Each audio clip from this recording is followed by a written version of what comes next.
Hi everyone, I'm going to start a series of biology for class 10। मैं class 10 के लिए biology का एक सीरीज़ लेकर के आ रहा हूँ, जिसमें कि इसके अंतर्गत जितने भी चैप्टर्स है, जितने भी टॉपिक्स है, उसको डील करेंगे, उसके बारे में स्टडी करेंगे। बायोलॉजी पढ़ना इसलिए भी ज़रूरी है कि इसके अंतर्गत हम लोग सजीवों का अध्ययन करते हैं, उसकी शरीर की संरचनाओं का अध्ययन करते हैं, उसके शरीर में जो भी प्रोसेस हो रहे होते हैं सजीवों के बॉडी में, उसको जान पाते हैं। जैसे कि पौधे प्रकाश संश्लेषण कैसे करते हैं, मछलियाँ जल में कैसे श्वास लेती है, हम लोग के शरीर के अंतर्गत बहुत सारे ऑर्गेन्स है, बहुत सारे सिस्टम्स है, जैसे कि डाइजेस्टिव सिस्टम, रेस्पिरेटरी सिस्टम, ये सारे सिस्टम्स कैसे वर्क करते हैं, ये सारे बातों को हम लोग इसके अंतर्गत जानते हैं। इसलिए नॉलेज की दृष्टिकोण से जीव विज्ञान का अध्ययन महत्वपूर्ण है ही साथ एग्ज़ाम के दृष्टिकोण से भी इसका अध्ययन बहुत महत्वपूर्ण है। तो चलिए देखते हैं कि क्लास 10 में कौन कौन से चैप्टर्स है, इसका सिलेबस क्या है। तो क्लास 10 के अंतर्गत जो चैप्टर्स है वो है, फर्स्ट चैप्टर जैव प्रक्रम है, लाइव प्रोसेसेस। सेकेंड चैप्टर है नियंत्रण एवं समन्वय, control and coordination. Third chapter है जीव जनन कैसे करते हैं, रिप्रोडक्शन। चौथा चैप्टर है अनुवांशिकता एवं जैव विकास, और पांचवा चैप्टर है हमारा पर्यावरण। तो ये 5 चैप्टर्स है जो कि क्लास 10 में हम लोगों को पढ़ने हैं। ये एनसीईआरटी के पैटर्न से मैंने आपको बताया। इसमें जो फर्स्ट चैप्टर है जैव प्रक्रम, इसके अंतर्गत 4 इम्पॉर्टेंट टॉपिक है, पोषण, श्वसन, परिवहन, उत्सर्जन। ये चारों टॉपिक्स को कुछ अदर बुक्स जैसे कि भारती भवन या ब्रिलियंट, ये सारे बुक्स में ये चारों टॉपिक को अलग अलग चैप्टर्स के रूप में दिया गया है। तो एक ही बात है, उसको और अच्छे से समझ पाएंगे। तो फर्स्ट चैप्टर जो है जैव प्रक्रम, लाइव प्रोसेसेस। जैसा कि हम लोग जानते हैं कि जीव विज्ञान में ये साइंस का एक पार्ट है जिसमें कि हम लोग सजीवों का अध्ययन करते हैं, लिविंग ऑर्गेनिज्म का अध्ययन करते हैं। और इस वर्ल्ड में जितने भी चीज़ें दिखाई दे रही हैं वो या तो सजीव है या तो निर्जीव है। सजीवों में बहुत सारे ऐसे प्रोसेसेस होते हैं, ऐसे बहुत सारी क्रियाएं होती है जो कि सजीवों को निर्जीव से अलग करती है, भिन्न करती है। जैसे कि पोषण, सजीव में पोषण होता है, वो भोजन ग्रहण करते हैं। निर्जीव में पोषण नहीं होता है। सजीव श्वास लेते हैं, उसमें श्वसन प्रोसेस होता है। निर्जीव में श्वसन नहीं होता है। सजीव गति करते हैं, मूवमेंट करते हैं, चाहे वो गति एक जगह से दूसरे जगह जाने का हो या उसके शरीर के अंदर जो गति होती है उसका हो। निर्जीव में मूवमेंट नहीं होता है। उत्सर्जन, सजीव के शरीर में जो प्रोसेस होते हैं उसमें कुछ अपशिष्ट पदार्थ का फॉर्मेशन होता है, उसको वो बाहर निकालते हैं, इसी को उत्सर्जन कहते हैं। निर्जीव में उत्सर्जन नहीं होता है। सजीव जनन करते हैं, सजीव अपने जैसे संतति को उत्पन्न करते हैं। निर्जीव में जनन जैसा प्रोसेस नहीं होता है। सजीव ग्रो करते हैं, ये वृद्धि करते हैं, इसका शरीर ग्रो करता है। निर्जीव कांस्टेंट रहते हैं, ये इसका बॉडी ग्रो नहीं करता है। तो ये सारे प्रोसेस जो है, पोषण, श्वसन, गति, उत्सर्जन, जनन, ग्रोथ, ये सारे प्रोसेस लगभग हर सजीव में होता है। इसी प्रोसेस को, इसी प्रक्रम को जैव प्रक्रम कहते हैं। वे सारे प्रोसेस जो जीवों में होता है, जो बहुत ज़रूरी है जीवन के लिए, उसी को जैव प्रक्रम कहते हैं। तो इसका डेफिनेशन है, जैव प्रक्रम क्या है? वे सभी प्रक्रम, वे सारे प्रोसेस जो संयुक्त रूप से जीव के अनुरक्षण का कार्य करते हैं, जैव प्रक्रम कहलाते हैं। इट मीन्स कि वे सारे प्रोसेस जो मिल करके जीवों के मेंटेनेंस का कार्य करता है, उसको बनाए रखने का, उसको जीवित रखने का कार्य करता है, उसी को जैव प्रक्रम कहते हैं। जैव प्रक्रम के अंतर्गत जो क्लास 10 में हम लोगों को पढ़ने हैं वो है पोषण, श्वसन, परिवहन, उत्सर्जन। पोषण में यह हम लोग जानेंगे कि सभी सजीव पोषण करते हैं, भोजन ग्रहण करते हैं। पोषण क्या होता है, ये कितने प्रकार का होता है, पौधों में पोषण कैसे होता है, मनुष्य में पोषण कैसे होता है, ये सारी बातों को इस चैप्टर में, इस टॉपिक में जानेंगे। वहीं दूसरी तरफ श्वसन है, इसमें ये जानेंगे कि श्वसन क्या होता है, किस तरह से होता है, श्वसन पौधे कैसे करते हैं, एनिमल श्वसन कैसे करते हैं, हम लोग में श्वसन तंत्र किस प्रकार काम करता है, ये सारी बातों को इस चैप्टर में जानेंगे। फिर परिवहन में जानेंगे कि परिवहन क्या होता है, पौधों में परिवहन कैसे होता है, मनुष्य में परिवहन तंत्र को जानेंगे, जैसे कि हृदय को जानेंगे, रक्त को जानेंगे, धमनी और शिरा को जानेंगे। फिर उत्सर्जन में ये जानेंगे कि उत्सर्जी तंत्र क्या होता है और ये कैसे वर्क करता है। तो ये सारे टॉपिक्स जो हैं इसको हम लोग चैप्टर्स के रूप में पढ़ेंगे, एक एक चैप्टर के रूप में पढ़ेंगे। जैसे कि फर्स्ट चैप्टर पोषण हो जाएगा, सेकेंड चैप्टर श्वसन, इस तरह से। तो शुरू करते हैं आज का फर्स्ट चैप्टर जो कि पोषण है। इसको जानना इसलिए भी आवश्यक है क्योंकि बिना पोषण के जीवन की कल्पना नहीं की जा सकती है। पोषण से ही ऊर्जा प्राप्त होती है और फिर ऊर्जा से हम कोई कार्य कर पाते हैं। पोषण से ही शरीर ग्रो करता है, पोषण से ही कोई भी जीव स्वस्थ रहता है। ऐसे बहुत सारी बीमारियां हैं जो कि पोषण में हुई गड़बड़ी की वजह से होता है। तो जानते हैं पोषण क्या होता है। पोषण क्या है? वैसी प्रक्रिया जिसमें जीव भोजन ग्रहण करता है एवं उससे प्राप्त ऊर्जा का उपयोग शरीर के अनुरक्षण के लिए करता है, पोषण कहलाता है। पोषण एक प्रकार का प्रोसेस है जिसमें कि जीव भोजन ग्रहण करता है, भोजन खाता है एवं उसका डाइजेशन होता है और उसके पश्चात जो ऊर्जा प्राप्त होती है उसका उपयोग शरीर के अनुरक्षण के लिए करता है, शरीर के मेंटेनेंस के लिए करता है या विभिन्न कार्यों को करने के लिए करता है। इसी को पोषण कहते हैं, न्यूट्रिशन। इसके बाद है पोषण के प्रकार। पोषण कितने प्रकार के होते हैं? पोषण मुख्य रूप से दो प्रकार के हैं। पहला स्वपोषी पोषण, ऑटोट्रॉपिक न्यूट्रिशन, और दूसरा है विषम पोषी पोषण, हेटेरोट्रॉपिक न्यूट्रिशन। इसी को परपोषी पोषण भी कहते हैं। स्वपोषी पोषण हम लोग जानते हैं कि इसमें जीव अपना भोजन खुद संश्लेषित करता है। ये पोषण के लिए किसी अन्य जीवों पर डिपेंड नहीं रहते हैं।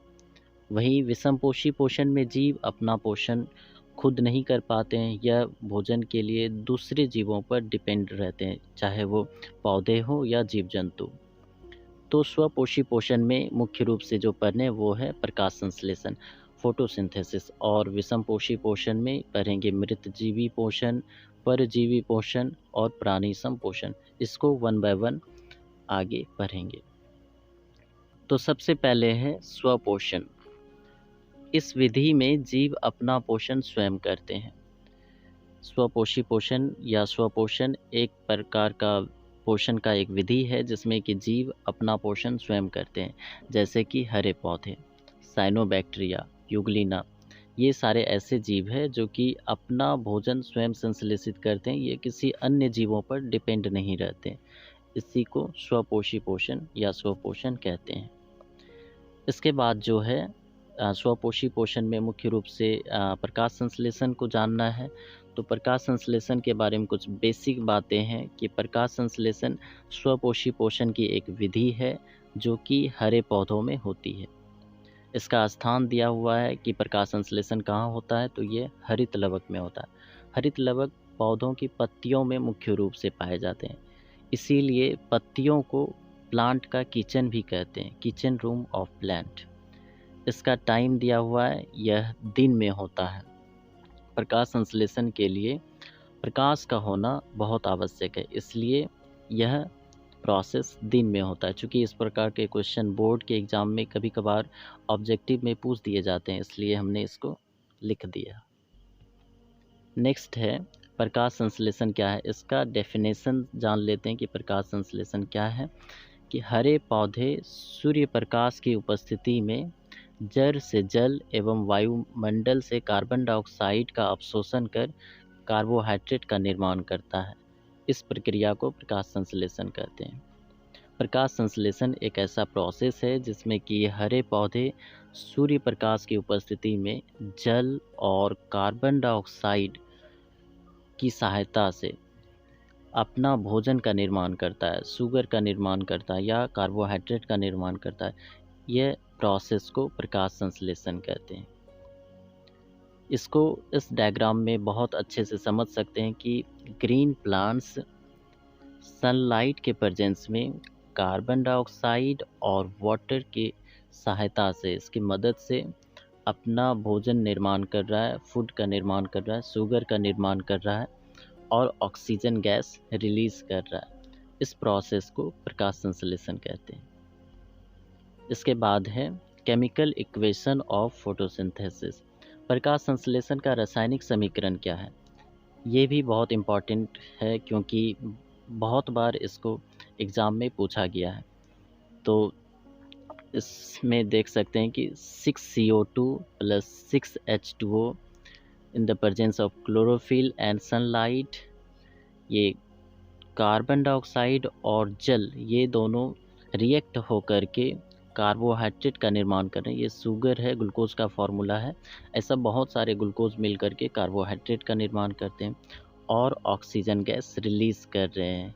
इसी प्रोसेस को प्रकाश संश्लेषण कहते हैं। ये प्रकाश संश्लेषण का केमिकल इक्वेशन है, रासायनिक फॉर्मूला है, रासायनिक समीकरण है। प्रकाश संश्लेषण का एक अच्छी बात यह है कि इसमें जो भोजन का निर्माण करता है इसका यूज़ पौधे तो करते ही है और जितने भी जीव है वो सभी पौधे पर ही डिपेंड रहते हैं। और उससे भी ज़्यादा इम्पॉर्टेंट है कि इससे ऑक्सीजन गैस रिलीज़ होते हैं जो कि श्वसन के लिए बहुत आवश्यक है। इसके बाद है प्रकाश संश्लेषण के लिए आवश्यक घटक। कौन कौन से चीज़ें हैं जो कि प्रकाश संश्लेषण के लिए बहुत आवश्यक है, बिना इसके प्रकाश संश्लेषण नहीं हो सकता है। तो सबसे पहला है सूर्य प्रकाश, सनलाइट। दूसरा है पर्णहरित, क्लोरोफिल। तीसरा है H2O, जल। और चौथा है कार्बन डाइऑक्साइड, CO2। प्रकाश संश्लेषण के लिए इन चारों चीज़ों का होना बहुत आवश्यक है, बिना इसके प्रकाश संश्लेषण नहीं हो सकता। ये एग्ज़ाम के दृष्टिकोण से भी बहुत इम्पॉर्टेंट है। तो नेक्स्ट है रंध्र। इसके बाद जो टॉपिक है वो है रंध्र, स्टोमाटा। स्टोमाटा पौधों की पत्तियों में पाए जाने वाले बहुत छोटे छोटे छिद्र होते हैं जिसकी सहायता से गैसों का आदान प्रदान होता है। जैसे कि फोटोसिंथेसिस, प्रकाश संश्लेषण में कार्बन डाइऑक्साइड की आवश्यकता होती है। वायुमंडल से पौधे कार्बन डाइऑक्साइड लेते हैं, वो स्टोमाटा के जरिए ही, स्टोमाटा के द्वारा ही पौधों की कोशिकाओं तक पहुंचता है। फिर प्रकाश संश्लेषण के बाद जो ऑक्सीजन बनता है, प्रकाश संश्लेषण के दौरान जो ऑक्सीजन का निर्माण होता है वो भी स्टोमाटा से ही रिलीज़ किए जाते हैं वायुमंडल में। तो गैसों का आदान प्रदान मुख्य रूप से स्टोमाटा के द्वारा होता है। स्टोमाटा जो है चारों ओर से रक्षी कोशिकाओं से घिरे रहते हैं, गार्ड सेल से घिरे रहते हैं। इसको द्वार कोशिका भी कहते हैं। और ये द्वार कोशिका स्टोमाटा को ओपन और क्लोज करने का कार्य करती है। तो इसके बारे में दिया हुआ है कि स्टोमाटा पत्ती की सतह पर जो सूक्ष्म छिद्र रहते हैं उन्हें रंध्र कहते हैं, उसको स्टोमाटा कहते हैं। मुख्य रूप से गैसों का आदान प्रदान रंध्रों के द्वारा होता है। इसी स्टोमाटा के द्वारा गैसों का आदान प्रदान पौधों में होता है। रंध्र द्वार कोशिकाओं से घिरे रहते हैं। स्टोमाटा जो है गार्ड सेल से, द्वार कोशिकाओं से घिरे रहते हैं।